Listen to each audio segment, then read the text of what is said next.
और जो अभी ये कहा गया कि जो रवांडा में हुआ, जो जर्मनी में हुआ, वो हिंदुस्तान में नहीं हो सकता।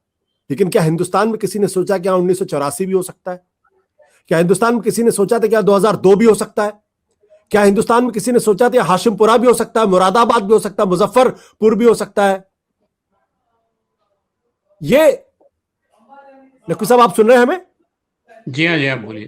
हाँ, तो ये खाम ख्याली हमें क्यों है कि जो वहां हुआ यहां नहीं हो सकता है, या हमें शांत होकर बैठना चाहिए, ये तो ऐसे कुछ समय है, निकल जाएगा। मेरे ख्याल से मेरा वीडियो शायद फ्रीज हो गया दोबारा से। जी, आपका वीडियो फ्रीज हो गया। प्रॉब्लम। अब मैं आपकी आवाज सुन सकता हूं, आप प्लीज बोले। ठीक ठीक है, बोलता हूँ। देखिए, जिन घटनाओं का अभी आपने जिक्र किया 1984 या बाकी जितनी सारी चीजें, ये इन घटनाओं के पीछे कोई डिजाइन नहीं थी। ये घटनाएं हुई किन्हीं वजहों से, और उसका जो भी उत्तेजना थी या जो भी उसके कारण थे, वो कुछ दिन में सबसाइड हो गई। लेकिन जो ये अभी जो कुछ हो रहा है, ये बाय डिजाइन हो रहा है। ये मैं नहीं मानता कि ये फ्रिंज एलिमेंट है, मैं ये भी नहीं मानता कि नहीं ये स्पॉन्टेनियस है और ये ऐसे ही हो गया, कुछ लोगों ने कर दिया, नहीं। देखिए, मैं तो 2014 का जो चुनाव था उसके पहले से लिख रहा हूँ, 2013 से, कि अगला चुनाव हिंदू राष्ट्र बनाम लोकतंत्र की लड़ाई का होगा। और ये आज ये दो जो विचार हैं, लोकतंत्र और हिंदू राष्ट्र, इनमें ही ये चुनाव इसका फैसला करेगा कि आगे क्या होगा।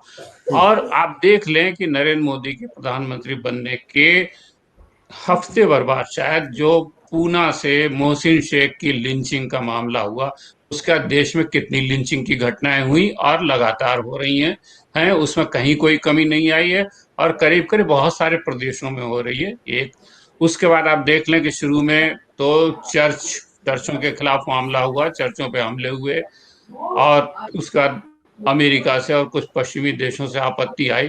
तो जो अभी आपने कहा कि नरेंद्र मोदी चुप क्यों है, तो मैं याद दिलाना चाहता हूँ कि तब मोदी जी बोले थे चर्चों के मामले में भी, और बाद में जब वो गौरक्षा का मामला उठा था, गौरक्षा के नाम पे बहुत लोगों को मारा गया, तो नरेंद्र मोदी फिर बोले थे। और आपको याद दिला दूं कि आरएसएस का एक बयान उसके बाद आया था कि जो गौरक्षक हैं वो अपराधी नहीं है, गुंडे नहीं है, और उसके बाद से आज तक नरेंद्र मोदी कभी इन मामलों पे बोले नहीं है।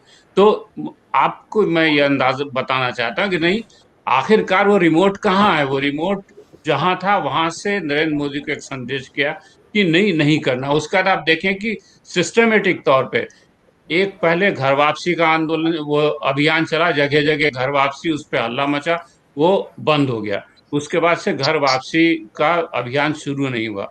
उसके बाद आप देखें कि लव जिहाद का सिलसिला शुरू हुआ, चलता रहा, अब वो लव जिहाद का सिलसिला भी नहीं है। फिर गोरक्षा का मामला चला, बहुत जोरों से चला, वो गोरक्षा का मामला भी अब नहीं। यानी कहने का मतलब ये है कि और उसके बाद फिर जब तबलीगी जमात वाला मामला है, जब पूरे देश के मीडिया ने और पूरा जो है पूरे उसमें मुसलमानों के खिलाफ पूरे देश में जबरदस्त माहौल बनाया गया, तो ये सब चीजें जो हैं ये लगातार सिस्टमेटिक हो रही हैं। और उसके बाद अभी जैसे आब्दी साहब कर रहे थे, अभी तेजस्वी सूर्या का क्या बयान है?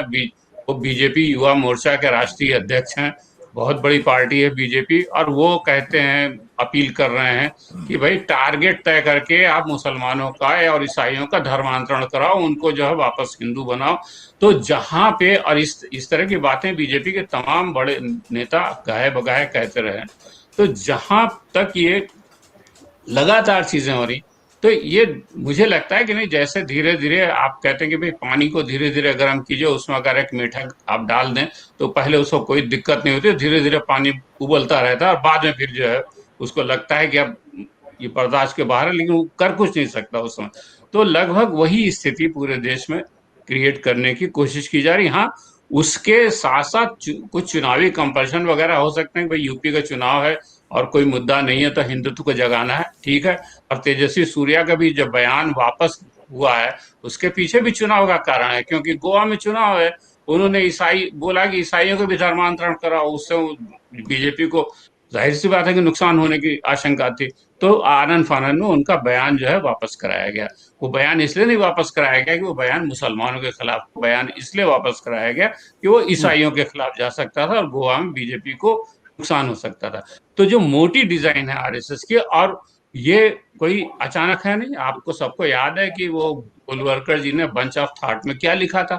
और ये जी अलग बात है कि आरएसएस ने हाल में कुछ साल पहले गोलवलकर को एक तरह से डिसोन करने की कोशिश की थी, लेकिन जो कुछ गोलवलकर ने लिखा था कि मुसलमानों को इस देश में किस तरह से रहना होगा, हम लगभग उसी तरह की चीजों को होते हुए देश में देख रहे हैं।